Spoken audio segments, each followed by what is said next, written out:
Welcome to the latest edition of First Day Kopites podcast. We're excited to be joined by Andrew Beasley, author of, amongst other things, From 18 to 19, which we're going to do hopefully a deep dive into today, looking at some of the stats behind Liverpool's epic championship win last year. Sean and I have got quite a few questions about this season's data. So what we'll do is we'll look back at things that we talked about last year and things we did and maybe things we're not doing this year. We are recording this on February 21st, the day after Liverpool lost to Everton at Anfield for the first time this century.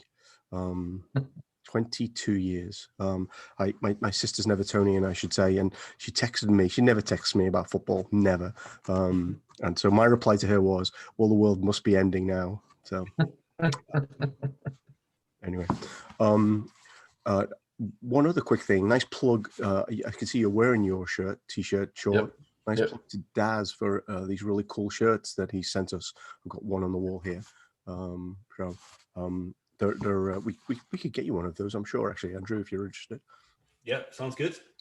It's an Anfield wrap design, but it sort of plays on the whole theme of Liverpool, Delaware being the first state, and hopefully Liverpool being the first team. Anyway, back to last season. Let's start there.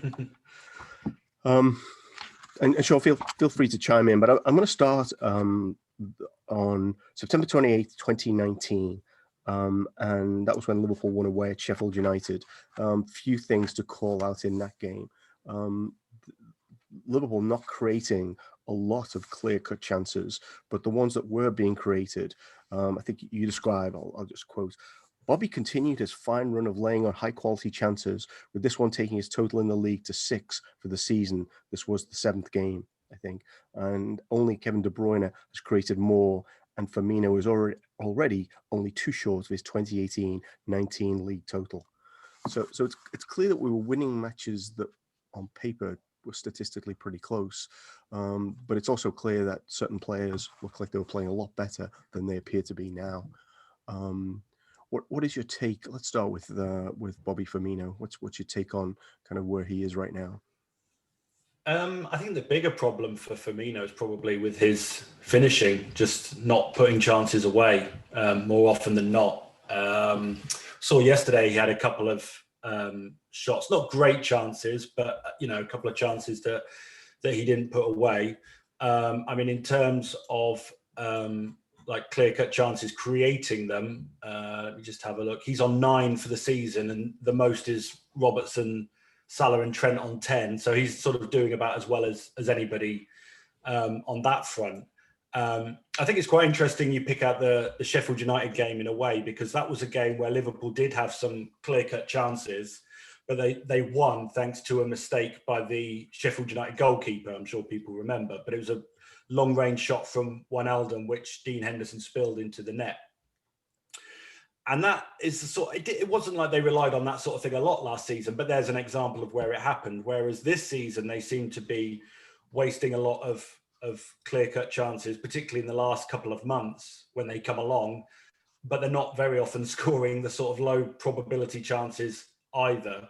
So that's an example there last season where that sort of thing, it kind of worked out in the end, and it sort of stopped working out for them, I guess.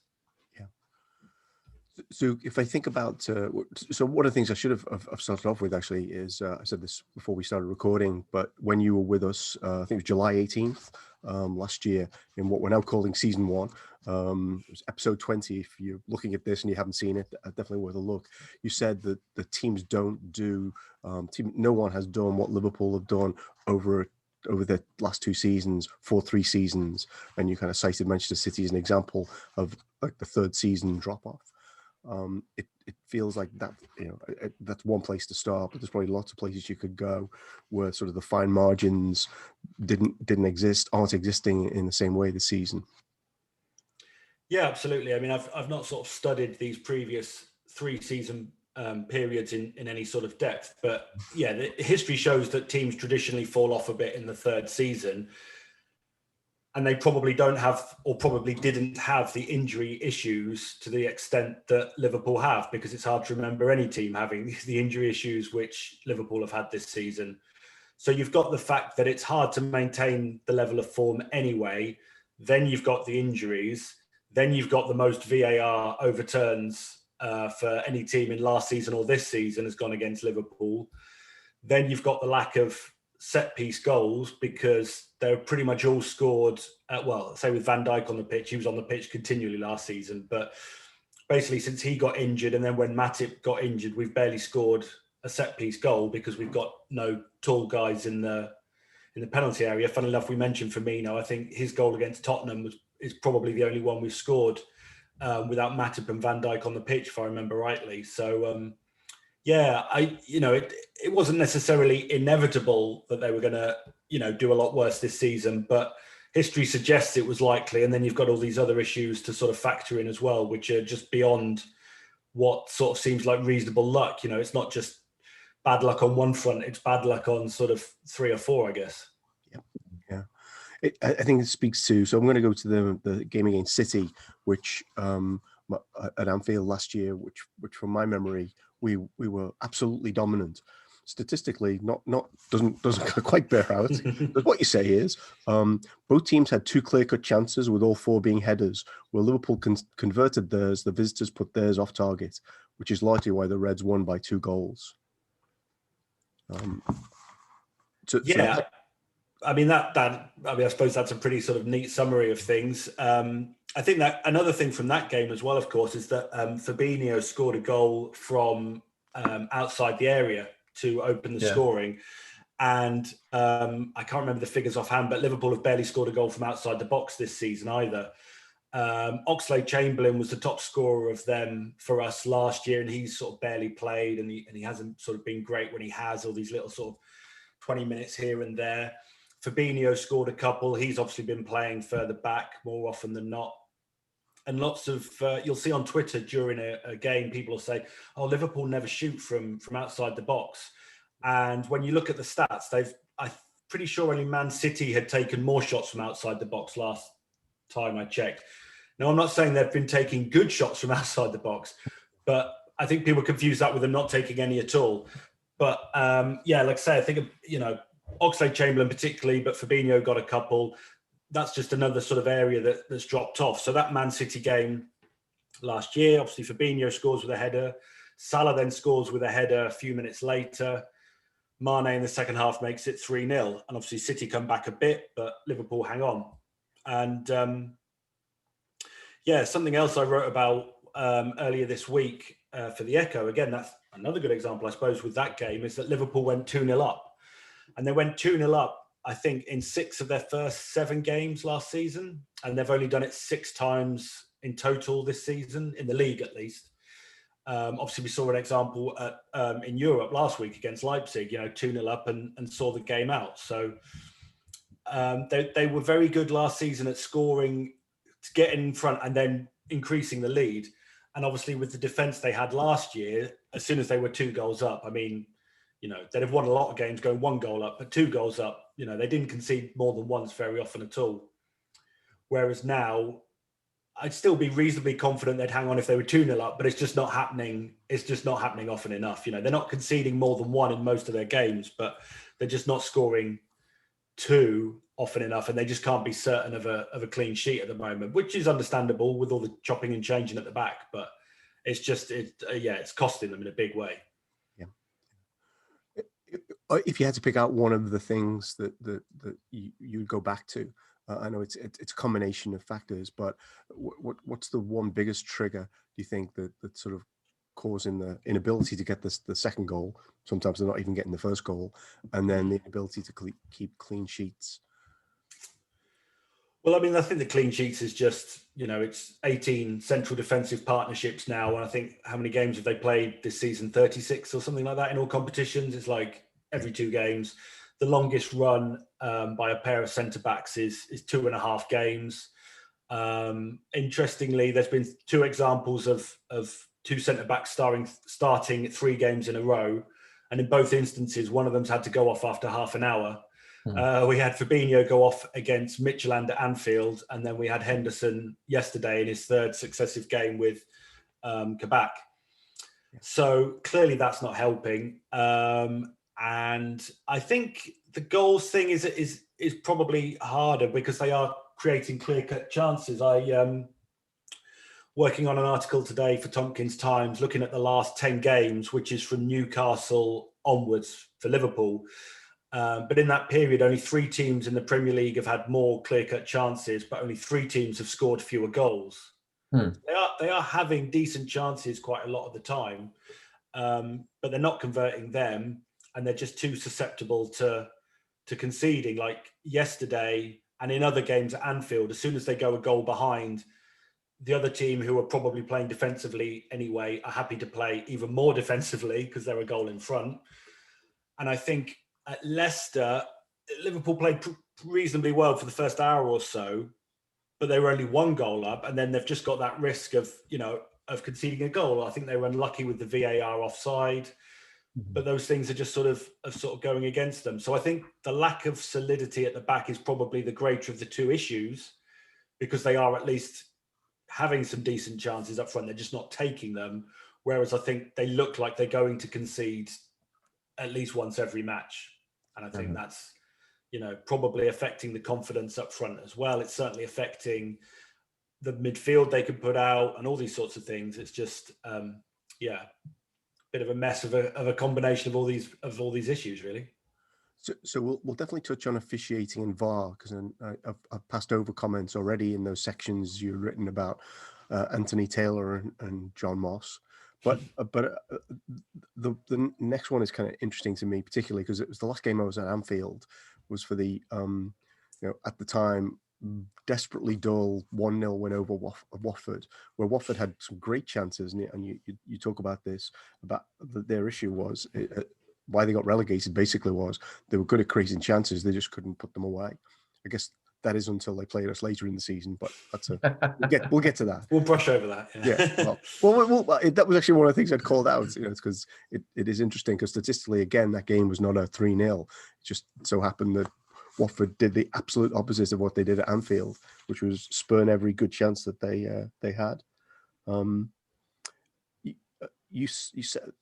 So one of the things you're going to say in here, actually, is you talk about Salah and fast break goals, and how many of the goals he scores on a break.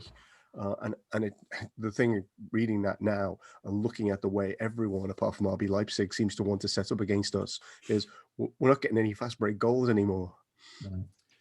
No, not many. There was, I know, the Wijnaldum goal against Wolves, which was probably quite a while ago now. It feels quite recent. Was the first fast break goal Liverpool had scored this season. Wow. There was the brilliant goal at West Ham. Obviously, was one. I'm just looking at the list. Apparently, there's 4, but I can't remember the other 2 off the top of my head. But no, I mean, you're absolutely right. Yeah, it's teams, particularly at Anfield, are just restricting the space more than I can remember. And maybe they were doing it last season before, and Liverpool could sort of get through anyway. But yeah, it seems to be intensified in the last few weeks, since that West Brom game, basically.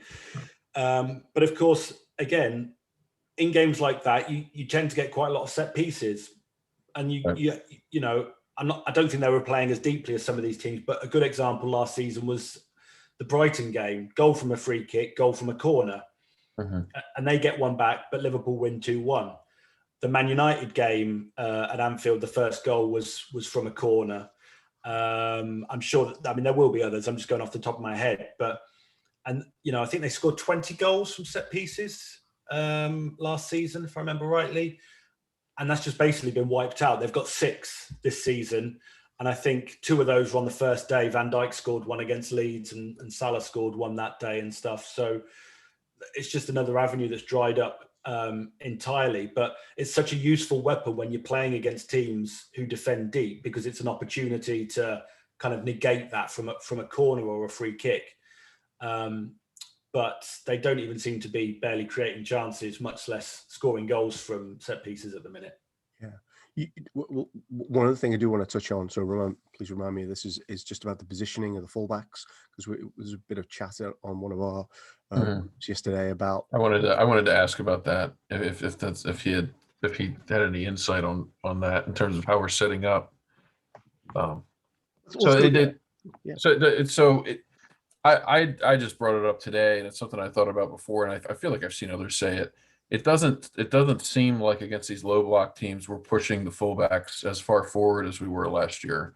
And to some extent, I can understand that because you don't have Van Dijk and Gomez back there. I mean, Gomez may be the fastest player on the team, so you got the recovery pace, and obviously there's Van Dijk, and then you usually have Fabinho, a defensive midfielder.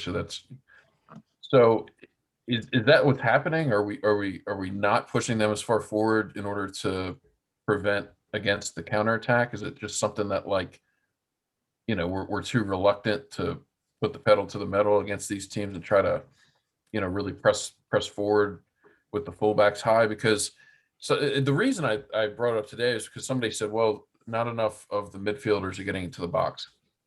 And from watching the way we play, and again, I haven't gone back and watched the games last year to really compare one for one, but from what I can remember, a lot of times it seems like the midfielders take their position sort of off of where the fullback's playing a little bit. And I don't know if that's accurate or kind of like what you think about that. It's just, again, to me, a lot of this just goes back to Van Dijk, really. I mean, it's just sort of throwing everything off. He's like you mentioned, the set pieces, which, I mean, if Van Dijk's playing, they basically need to double mark him on a set piece, and then it frees everyone else up. And and it just allows us to do a lot more than we're able to do otherwise. So Yeah, definitely. I mean, even if he's not scoring from a set piece, then he's a big distraction for the other team. With regards to fullbacks, it's not something I've sort of looked into. I mean, I sort of inclined to agree just on sort of, instinct from watching the games. I mean, I'm just, while you were talking, pulled up Alexander-Arnold's stats, and he's having as many touches in the final third as he was last season. Mhm. It doesn't feel that way necessarily. I think a big problem as well, whether it's so much the position of the fullbacks, but again, with teams playing deeper, that it negates their ability to score from crosses, which was another big thing last season. Some of those are from set pieces, but the ones in open play as well. I did an article recently, and I sort of went through the crosses from some of the games. And what you realise is when they scored goals from crosses last season, there was hardly anybody in the box at the point they took the cross. And then the forwards charge into the box, get on the end of the cross and score. And now you've got Robertson and Alexander-Arnold trying to cross, and there's 5, 6, 7, 8 defenders in the box. Mm. And it's not that you can't score from that, but clearly it's going to be much, much, much harder. So, yeah, I think that there seems to be a slight difference in how they're crossing as well, like sort of sometimes from further forward and sort of cutting back rather than sort of whipping it sort of into the box. It feels like they were doing more last season. But I mean, I don't have any sort of stats to sort of back it up. But I mean, to be fair to obviously defending teams, that's their choice. It's sensible for them to do that. And clearly Liverpool have been playing this way for a couple of years. It's sort of another sort of theory as to why teams drop off in the third year. It's because the opposing teams have had long enough to sort of figure out, okay, well, we're going to play like this and sort of negate the strengths. So, yeah. But as I say, apparently Alexander-Arnold's in the final third as much as he ever was, but it doesn't seem to be doing quite as much good there. Yeah, there's one other thing I wanted to ask about in terms of the chances. I've been surprised when I've actually looked at the XG numbers and some of the other stats to see how many chances or the quality of chances we're having. It seems like, at least from an XG perspective, it's dropped off, but maybe not as much as you would think. And I'm just wondering is it the way we're creating chances? It seems like maybe it's a bit more random than it used to be, where we tend to be like a very well drilled team and people kind of know where each other are. And so when we create a chance, people are sort of ready and they've done this before. Whereas now, and I'm thinking yesterday, particularly with Mane, he got those 2 headers, and for whatever reason, it just felt like he wasn't quite set or quite ready, like the way that he has been in the past.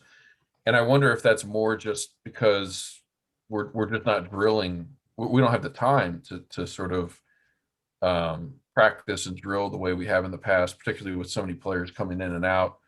Like, could that be part of the explanation as to why we're not finishing a lot of those? I don't know if there's any sort of, underlying statistical analysis you can do on that. But, if the quality chances are there, are we creating chances any differently, I guess? Yeah, I'm not sure. I mean, I'm, not in terms of sort of talking statistically, but if you remember, like at the start of the season, when they won the league, Liverpool didn't really sign anybody of note. And lots of people were up in arms about it. But one advantage of that is that your players are all used to playing with each other, and they sort of should know kind of what they're going to do and where they're going to go and things like this. Now, obviously, you can't not buy any players, forever.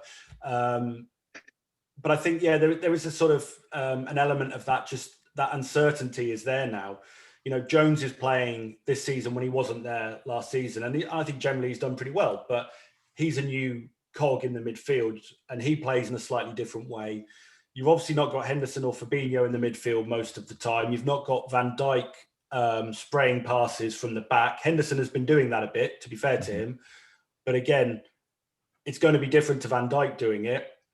I think there's definitely a thing in that the relationships on the pitch are not going to be as well formed as they were before. It's inevitable. I think as well, obviously there's a lot of talk amongst fans and stuff about whether Thiago is kind of almost a bad signing, or whether, what impact he's having. Is he slowing the team down? Things like this. I mean, possibly, but the team has to evolve. The midfield of Liverpool used to get criticised for not creating any chances. Now they've got one of the best passers in the world in there, and now he's part of the problem. And of course, both things can be true. But again, it's just something slightly different in the way we play. Thiago, I don't think he hadn't signed at the start of the season, had he? I don't think he joined when the season began. No. So he's coming in midway through. He plays a couple of games, looks pretty good, and then misses like 3 months or whatever it was after the previous derby. So he's not having an opportunity to sort of learn those relationships with the other players. He's doing it now on the pitch at a time when Liverpool are really struggling for results, which is obviously not doing anybody any favours.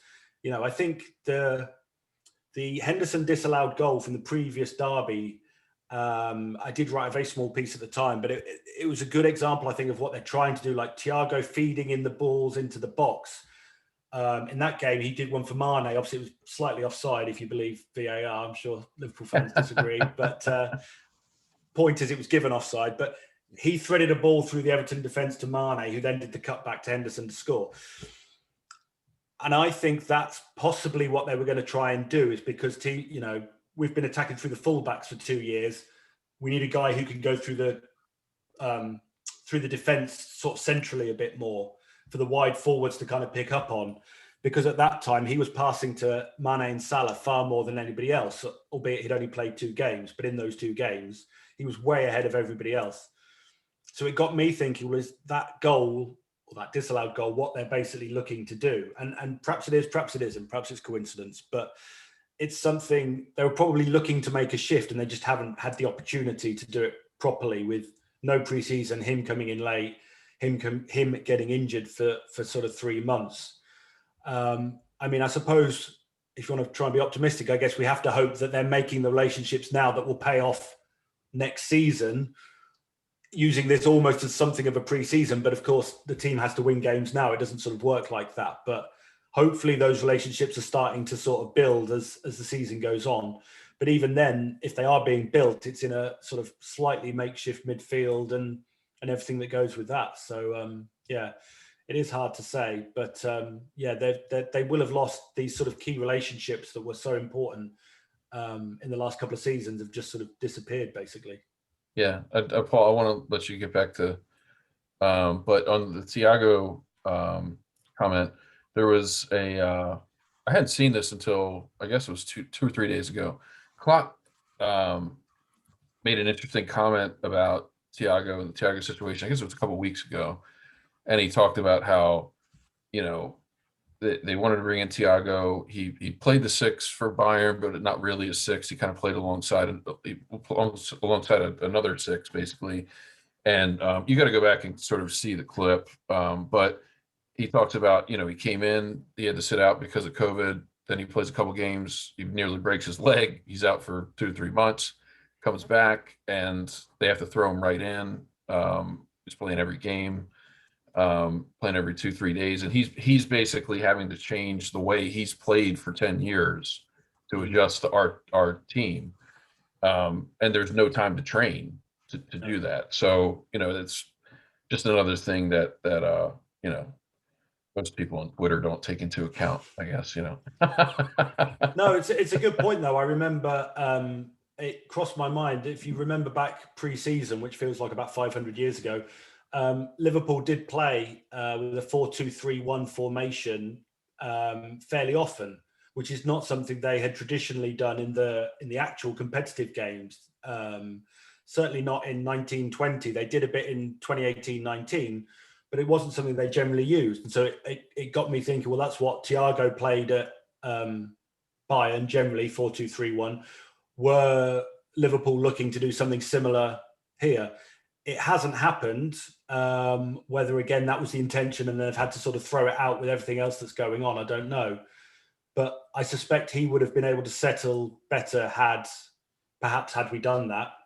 There was also some games, I say that actually, he was out injured, but I think we possibly used it when Diogo Jota played with the regular forwards. I think we did use it, didn't we? Yeah, we had a couple games with Jota, yeah. And it's partially people put it down to injuries at the time, but maybe there's more to it. Well, yeah, that's it. I mean, it could be injuries. It could be, my sort of theory that it's to help Thiago, whatever it is. There's just so many factors that it's hard to know for sure what the plan is. But it could be something we'll see in future when things, settle down. Maybe they'll get back to that 4-2-3-1. But yeah, it's not been seen in this recent run anyway.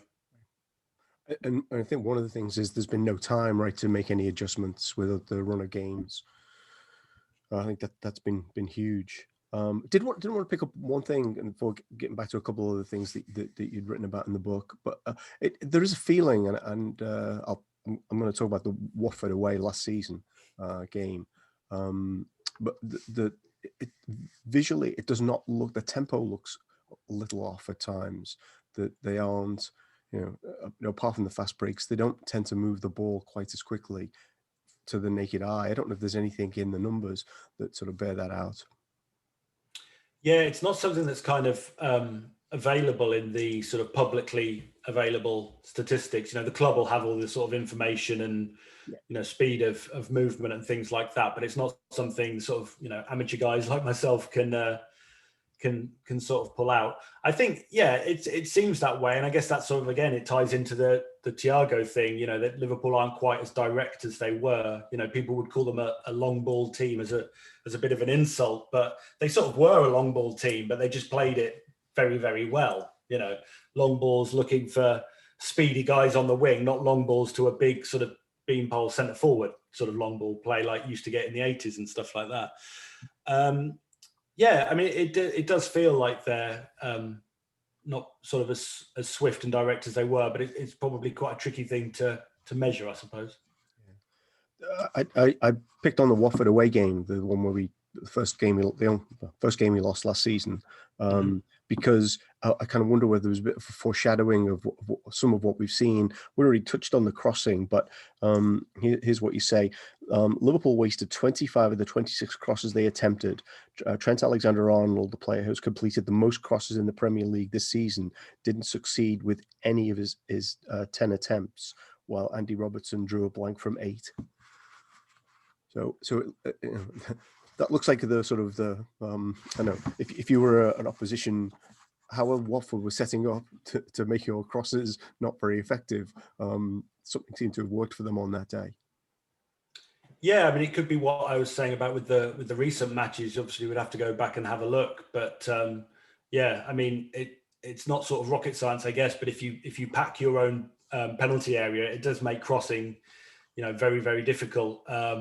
And sometimes it's just the crosses aren't good enough. It's not always that it's, credit to the defending team. It's, Liverpool's fault in part as well. But Yeah, I'd actually forgotten about writing that. So I suppose, yeah, perhaps that was a sort of a hint of what was to come from the opposition teams based on what happened that day, I guess. Yeah. And and to put it into context, you do say that in this game, Liverpool had 18 passes in the Watford box, which bettered the season average of 14. So it wasn't like they, kind of weren't attacking. Of course, I think, I don't know if this was the only time in the season, but Opta defined defensive errors, which led to shots. There were 3 by Liverpool in that game, which I'm guessing is probably a high for the season. Yeah, they wouldn't make 3. They wouldn't make 3 very often. Something I wrote about recently. Yet another issue we're having to deal with. Liverpool having to deal with.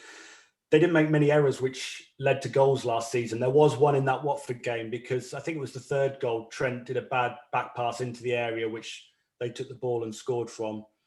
But they only made 5 errors leading to goals last season, and 3 of them didn't really affect the result. Like, if that's 2-0 Watford and it ends 3-0 Watford, well, it doesn't really matter because Liverpool were going to lose anyway. Yeah. And similarly, some of the others were in games that they won anyway. And the only one where the errors made any real difference to the score was the Arsenal game. And even then, they'd already won the league, but they were 1-0 up. Van Dijk made an error, Alisson made an error, and they lost 2-1. So that's one game in the whole of last season where errors by Liverpool, at least Opta defined errors, really made any difference to the result. And this season, I mean, even in the last few weeks, you've obviously got the Manchester City and Leicester City games where mistakes by Alisson have put Liverpool behind. And there was a couple of other examples as well, but I've disappeared off the top of my head. Other games they've lost. Oh, the Aston Villa game, obviously, the mistake by Adrian led to a goal and stuff like that. So these errors that they're making where they didn't even really cost them, particularly last season, and it's just another thing that's gone wrong this year, I suppose. Yeah, another thing I heard on that specific topic recently, it said, when we've made errors in the past, it's very rarely been the center back or the goalie. And when a center back or the goalie makes an error, it leads to a goal much more often than if it's a fullback or midfielder.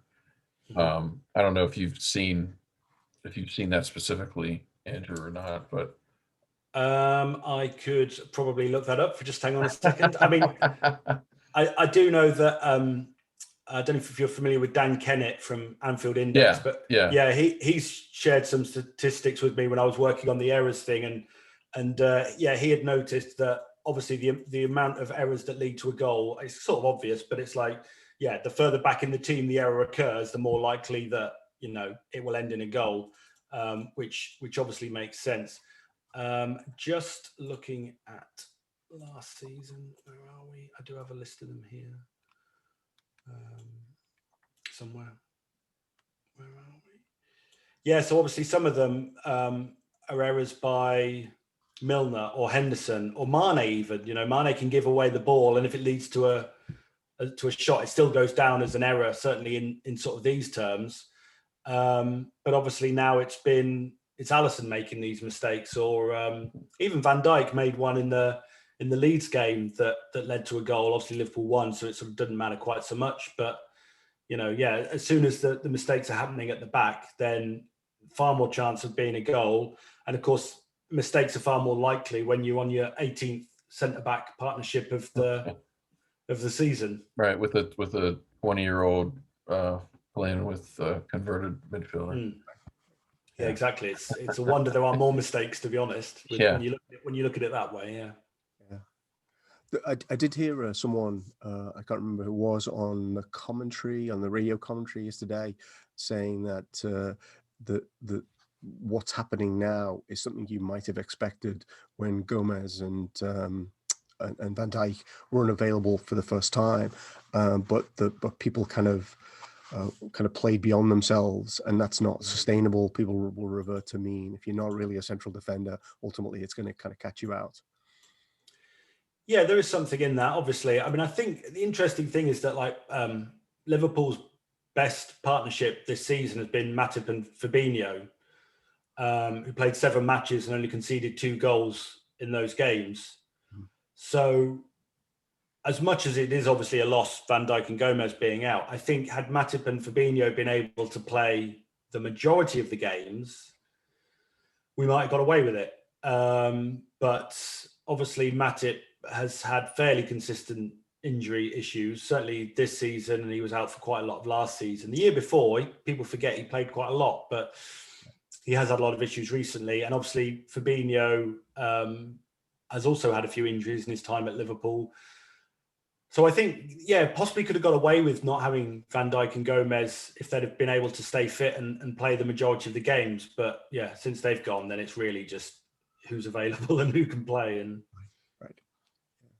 There. It feels so. I'll come back to a couple of things that you wrote about, but I just want to explore for a moment Kabak, because what do you know about him statistically? Because I guess the thing that screams at me is that he's played for a team that's lost a lot of games, right?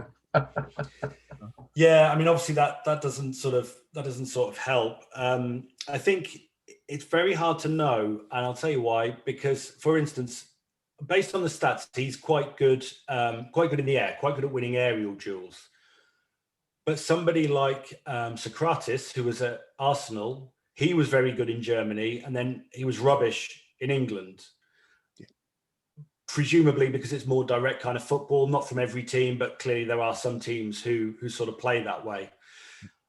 Sort of alarm bell for me with Kabak was seeing that he'd given away 3 penalties already this season in half a season.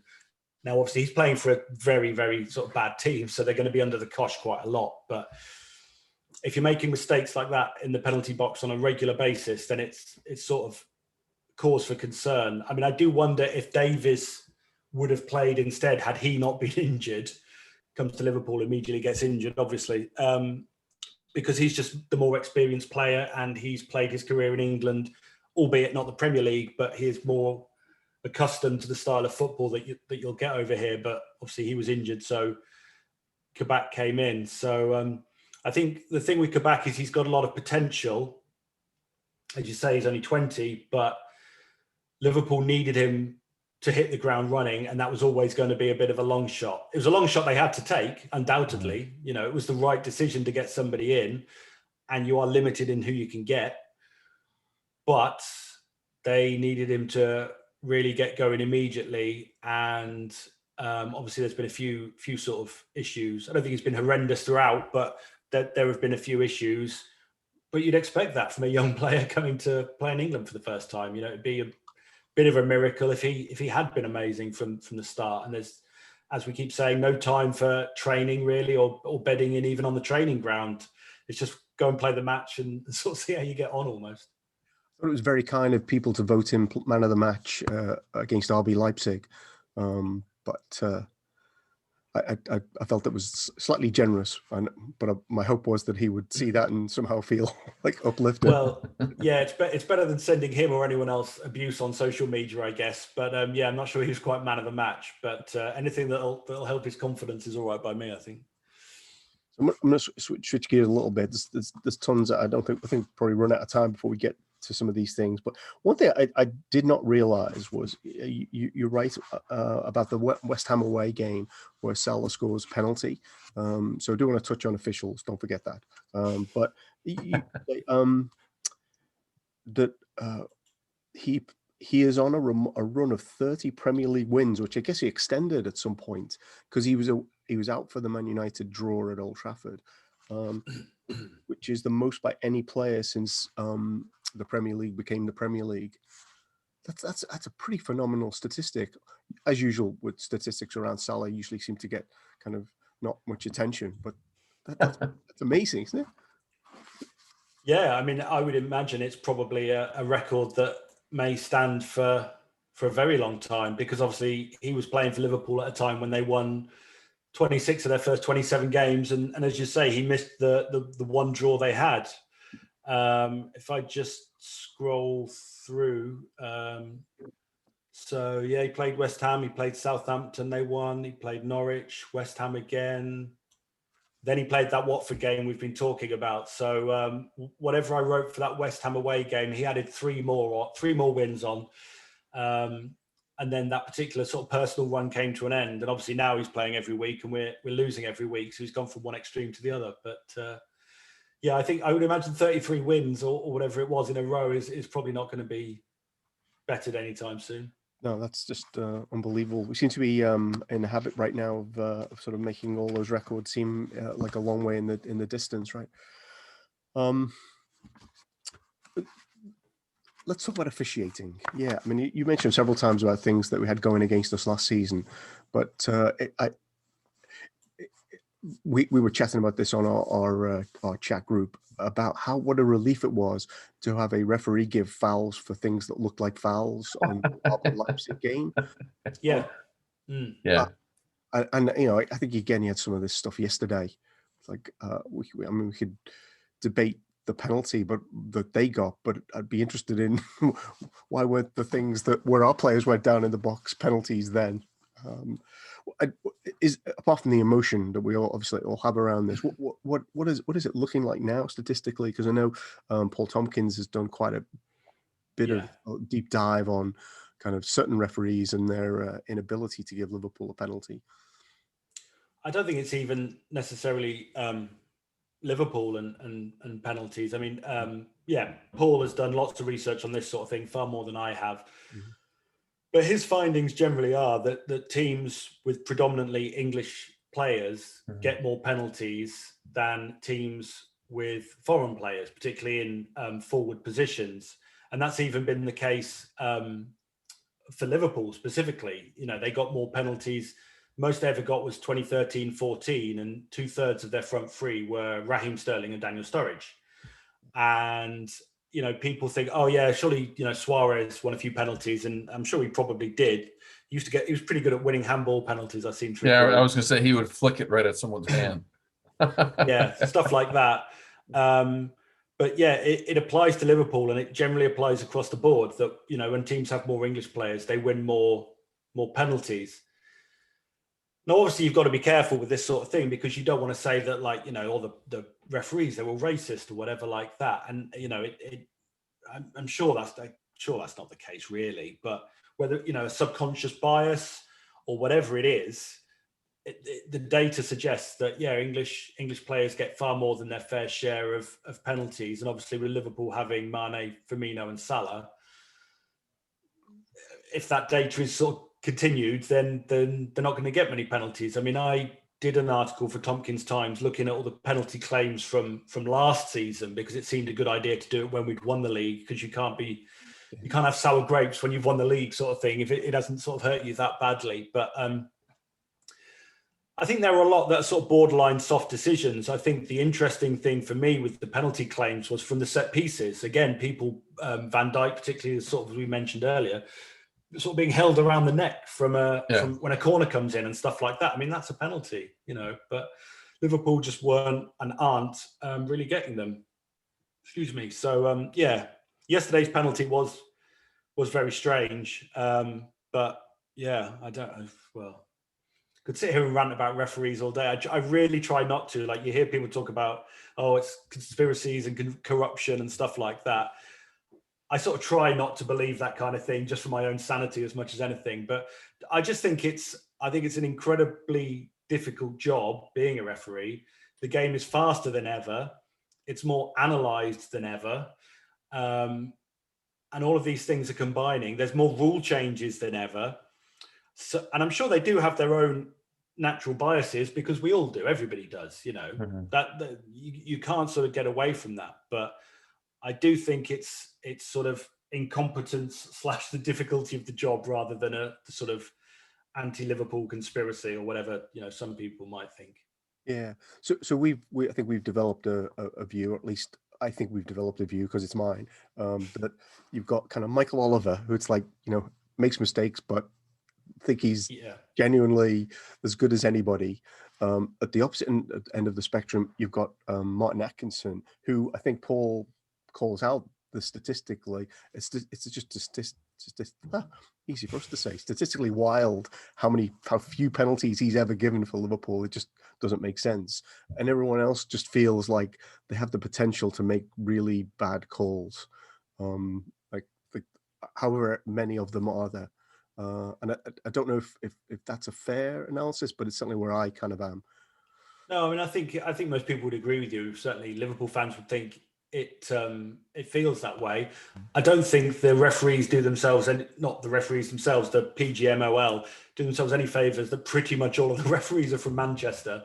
So anytime they give something bad against Liverpool, you're just opening yourselves up to, accusations of bias. Like Mike Dean doesn't, or very rarely does, Liverpool or Everton games, and yet the referees from Manchester do the Manchester clubs. Yeah. So whatever your view on any of the decisions, straight away it's like, well, there's got to be a chance that, you're your own inherent bias. If you grew up in Manchester, you probably don't like Liverpool. Let's be honest. Whether you're a United fan, a City fan, or neither, it's just the sort of the relationship between those two cities. You're not going to be sort of a pro Liverpool, the City person, most likely. It's just how it is. So, it's I agree with what you said before. I think Michael Oliver is definitely the best one. And I thought it was really interesting as well that he came out and sort of, admittedly a while later, but he admitted to a mistake with the Van Dijk Pickford thing, when, you never hear referees coming out and admitting they've made a mistake, even when it seems blatantly obvious after the effect that they have. So fair play to him for at least admitting it after the event. I think he's definitely the best. And the rest, I think, largely are all sort of much of a muchness as far as I can sort of tell. Like as you said, the Leipzig game, I'm not sure the ref was, amazing, but he was sort of what you'd expect from a ref, basically, just generally getting most things right. And there'll be a few you disagree with, but that's inevitable. But it just felt like, a decent ref. And I think, again, people will probably think of examples, but I think in European games, that tends to be the case. The referees are generally pretty fair. At least it seems that way. It as a Liverpool fan, and again, like, we're all biased, but it does seem like in the European games, whether you think the ref is good or not, there doesn't seem to be a specific bias against Liverpool. Like, and for me at least, a lot of it comes down to Salah and to a lesser extent Mane. It's just like, it seems like, you watch Harvey Barnes, for example, and I think Harvey Barnes is a very good player, but how is he getting some of these calls, but Mane and Salah get, just kicked as hard as they possibly can across the leg or grabbed around the neck, and you get nothing. It's hard to, it's just hard to figure. And the other, I was going to say, the other one that I pointed out in our chat recently was, for me, the last couple games where Kabak and Nat Phillips have played, like, I've noticed a difference between how Nat Phillips and Kabak are treated. Like, Nat Phillips, in almost every game, we joke around about it, he'll go up for a header and just plow through the player, and they give nothing. And Kabak, I feel like, and there's been 2 games now where he's been carded, and you're like, what's the card for? Like, he hardly even touched the guy. It's just strange. It's hard to figure, but there's no way to really do any kind of statistical analysis on that. I guess it's just, you can suppose that there's bias. Maybe you can compare it to similar fouls called, but never in that particular situation in the same game. So, the only thing I can add is, again, from Paul Tompkins' research on penalties, but it was basically the same thing at the defensive end of the pitch, i.e. players from overseas give away more penalties, for the percentage of players that there are, than the sort of English defenders, which is sort of what you were saying there, the difference between how Phillips and Kabak have been treated and things like that. It's just sort of, it's more of the same, I suppose, the same sort of issue. But what can we say on top of that? I don't know really. But it's hard. It's a hard one to, like, really nail down, other than kind of our opinions and what we perceive. But that's what makes it fun to talk about, I guess. I'm pretty sure that's a theme on Arsenal fan TV as well. Yeah. David Luiz, why does he get red carded every time? Yeah. And I do think there is some, kind of, oh, it's him, kind of, about some of the calls that he gets against him. But one thing that probably is measurable, and we still, I think, have the lowest number of yellow cards in the Premier League. We did last time I checked, which was probably about a month ago. It seems to me, though, even the cards we get seem soft compared to what some other teams do. And I wonder if there's a cards versus fouls ratio thing that would suggest that we're overcarded for the way we play? Yeah, I suppose with that, I mean, there could be. Yeah, I suppose with that sort of thing, it's a little bit tricky in that obviously not all fouls are equal. If you see what I mean, how you foul somebody and where you fouling them is sort of more likely to draw a yellow card. But if we just have a quick look, yeah, Liverpool, only 2 teams have made fewer fouls than Liverpool this season. And on the yellow cards, Man City have had 1 fewer yellow card than Liverpool. So, yeah, in terms of ratio, I'm not sure, but it does seem at least that Liverpool, don't get many yellows and don't make many fouls, which at least makes some sense. But as we say, you'd probably want to know where these fouls were taking place and things like that to sort of really check it out. Yeah. Well, presumably one of those yellow cards was the Mane one yesterday. If the count's up to date, for him complaining about being fouled. Well, that's it. Yeah, called against him, right? Yeah, that's not even a foul, is it? That's dissent or whatever. Yeah. So and yesterday specifically, I wanted to just call this out. I know we're not doing a review of the game, but Gomes, I was like, what did he have 7 fouls before they gave him a yellow card? It was like watching when they used to do the same thing with Fellaini, where he would just make these horrific fouls over and over again, and he somehow wouldn't get a card. It's hard to figure that sometimes, but it's like the Fernandinho factor, right? Yeah, or Fernandinho's another one. There's certain players, it seems like they just are very reluctant to give a yellow card. I don't know, but the problem is, where are we? Let's have a look. Gomez, according to the referee, made 2 fouls yesterday. Now, you and I might think he made 7 fouls or whatever. They weren't called, yeah.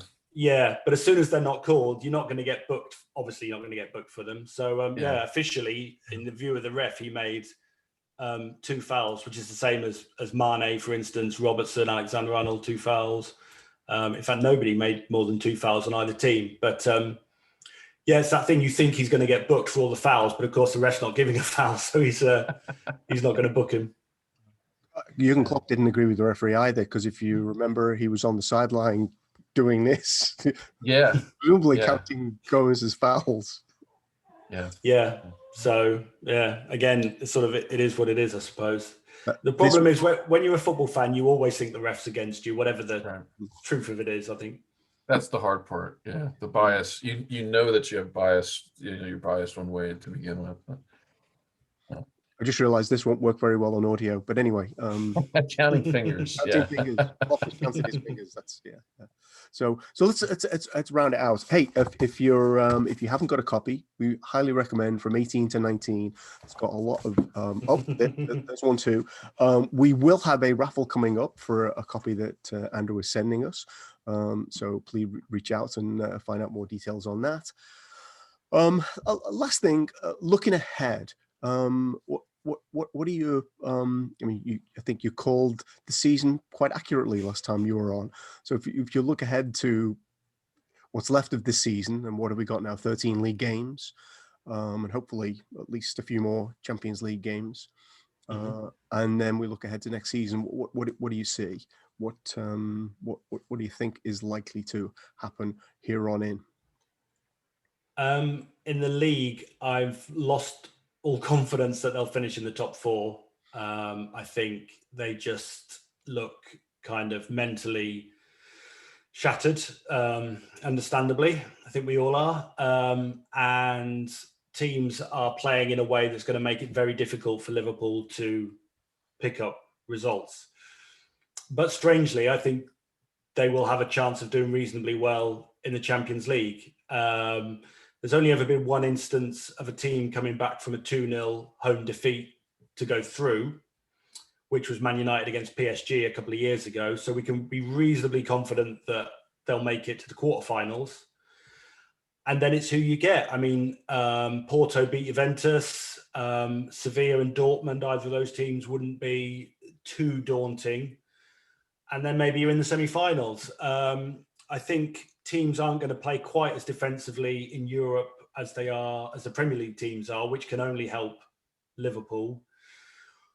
Whether they're going to be defensively strong enough to actually go all the way in the Champions League, I think there has to be a big question mark. Leipzig missed a couple of clear-cut chances the other night. Other teams won't be probably as forgiving, particularly if, we're going to be changing centre-back partnerships again now, most likely. I don't know what the Henderson injury news is, but it didn't look good, obviously. So, is it going to be Kabak and Phillips, Kabak and Davis, Davis and Phillips? At least they're centre-backs by trade, I guess, but there's just no time, as we've been discussing, for them to sort of build up any kind of relationship. You'd hope they can pick a pair for Sheffield United next week. That's about as easy a game as they're going to get at the moment, probably, because of how they're struggling. And even that probably won't be easy because they'll fancy their chances against Liverpool. So, I'm not confident they're going to finish in the top 4, but I think, weirdly, they could do pretty well in the Champions League because the type of football suits them, I think. Yeah. Well, certainly if we get to Istanbul, you've got to feel like there's some magic power there that's might come their way. But that's... Well, maybe they used it all up in 2005. The power of Istanbul, I think they used quite a large chunk that time, didn't they? But if they get through, then obviously that's the sort of massive omen in their favour, isn't it? It would. Well, it would be enough to spook the opposition for sure, wouldn't it? It's like this stadium. Yeah, that's true. Hopefully, that's a long way in the future. Andrew, yes. Once again, awesome to have you on the podcast. Thanks so much for sharing again the book with us and sharing some of the information from it, and saving us from having to think too hard about yesterday's Everton game. So yeah, there's always another game. We can soon forget about yesterday. It's all right. Yeah. If the world survives us losing the derby match at home. Well, okay. There is that, yeah. Just let all your expectations go. That's what I've had to do recently, and then you won't be bothered by it. Not as much, anyway. Sad but true. Yeah, I think that's the way to go. Yeah. On that uplifting note, thank you, Sean. Bye, everyone. Subscribe if you haven't already.